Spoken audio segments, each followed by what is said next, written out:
this and do that. Mhm. Mhm. Could you have did this on your own?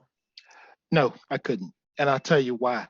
Because I'd already watched everybody on YouTube I could get that I could. I'd watched them and I Yeah. listened to what they were doing, and I tried a lot of that stuff. And I had a couple of business lines that I could buy paper goods, and I know I had a couple of $1,000 credit lines. But when you're when you're doing real estate, $1,000 that doesn't do you any good. You send one contractor in there, and no, come on. Um, so no, I tried it, and Yeah. end of the day, you don't know what you don't know.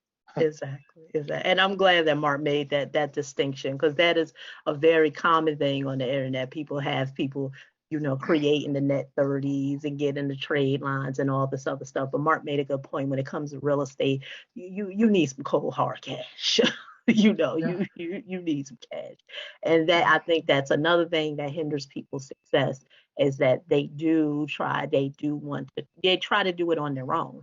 And what happens is that they either get themselves in a jam, or they just never get to that pinnacle to be able to get the funding. Now, also, what I want people to note, because people may be wondering, well, are there any legal strategies? So there's nothing that that you learned that is going to put both of us in jail. Wouldn't you agree on that, Mark?